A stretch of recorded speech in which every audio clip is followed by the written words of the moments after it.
Good day, and welcome back to the Flying Doctor channel. Today, we'll be on a flight with one of the world's best airlines. Join me in business class in the first seat on a Boeing 737 from Singapore Changi Airport to Darwin, Australia.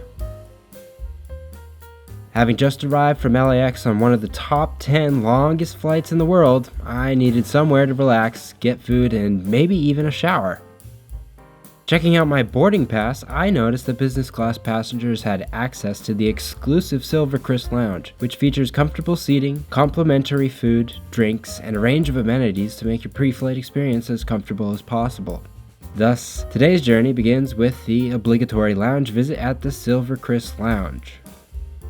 Dining options in the lounge include a long self-service buffet spread on one side and an open-concept light food and refreshments section on the opposite end.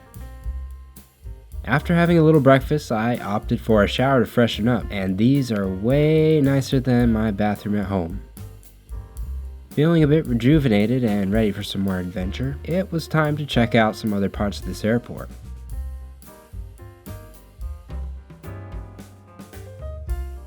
Need a pre-flight snack or drink? There's a 7-Eleven in each terminal. If shopping is your thing, or you want to purchase big-ticket items without taxes, this airport likely has a store for you.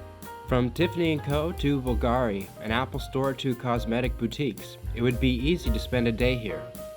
If shopping isn't your cup of tea, there's also a movie theater, an arcade, a kid-friendly indoor playground, butterfly and cactus gardens. Heck, you could even plan for weddings at this airport.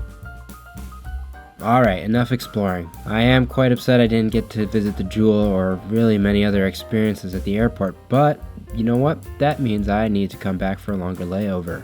I was not familiar with the security and gating at Changi Airport, so I'm going to mention this for others transiting through Singapore. In Terminals 1, 2, and 3, security screening is conducted at the boarding gates. If you end up reaching your gate more than around 30 minutes prior to the boarding time listed on your ticket, you'll end up needing to wait outside of the gate area until your flight appears on the large screen adjacent to the entrance. Almost exactly 30 minutes prior to the scheduled boarding time, we were allowed through that secondary screen where I was able to catch a glimpse of today's 737 MAX 8. The life of 9 Victor Mike Bravo Foxtrot began in 2019 under Silk Air, a now defunct subsidiary of Singapore Airlines. Our flight will last almost 4.5 hours and cover 3,338 kilometers, flying south over the Java and Timor Sea on our way into runway 29er at Darwin. I was lucky enough to be first to board the plane today. Nearing the plane, the familiar floral boutique brought back the pleasant memories of my long-haul flight from LAX. Hello. After crossing the threshold and being greeted by 4 flight attendants, I didn't need to walk far to reach my seat, 11 Alpha. First impressions of Singapore Airlines business class on a narrow body are wow. 3, some may say 4 windows, a seat capable of lie flat, pillow and blanket waiting, and a bright modern cabin. One benefit of the bulkhead seat is the shelf directly in front of the seats, although these really aren't supposed to be used for storing items. After settling in, I was offered a welcome drink and chose orange juice. It was quite overcast, which from what I've heard is not uncommon in Singapore, so pardon the raindrops interfering with the view.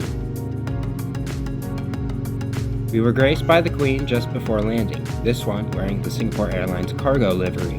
One interesting sight popped into view after we began taxiing to the active runway. Several aircraft are lined up on a taxiway that appeared to be mid-cannibalized. At least part of those planes will continue in the air. Ladies and gentlemen, please fasten your seatbelt and turn up your window shades. For passengers at the opening exits, please ensure your window shades are open. Thank you.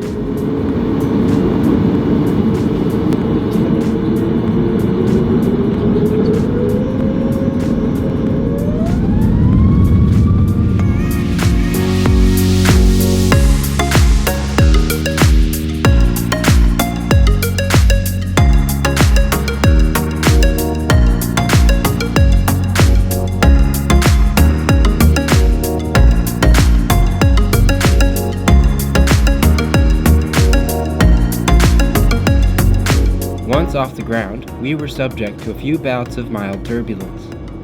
Did you know Singapore has one of the highest lightning densities worldwide? Shortly after popping out of the dense cloud layers, it was time for the meal service. Whether flying in premium economy, business, first, or suite, Singapore Airlines offers a couple of different ways to ensure you receive the meal you want. Within 15 days of departing, you can log on to manage your booking and select your meal, or view the in-flight menu online up to 8 days before your flight. If the meals scheduled for your flight don't appeal to your taste buds, you can also choose to book the cook within 48 hours before your flight, which offers a more extensive menu. I used Book the Cook and selected baked egg soufflés with sautéed spinach, cherry tomatoes, and mushroom cream sauce.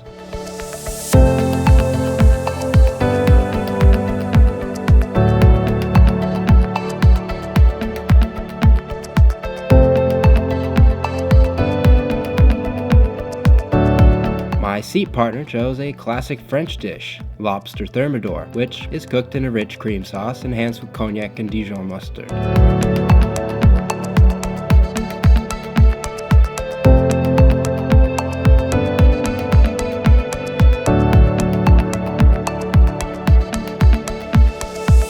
Before I knew it, we were already approaching our destination.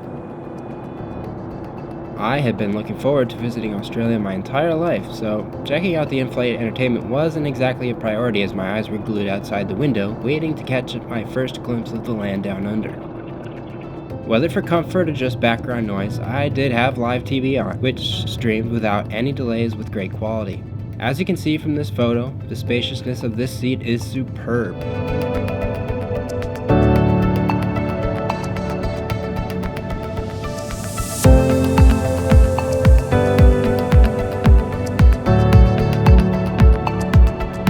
I did not try the lie flat feature, but judging by the amount of legroom I had while in an upright seated position, I don't think I would struggle finding a comfortable sleeping position.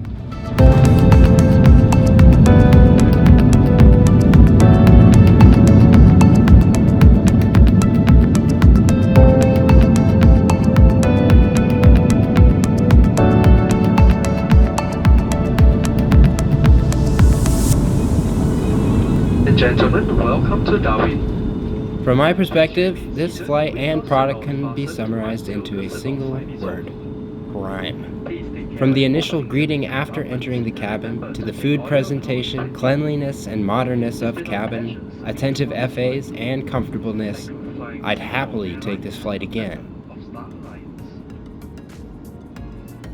As always, thanks for watching. See ya.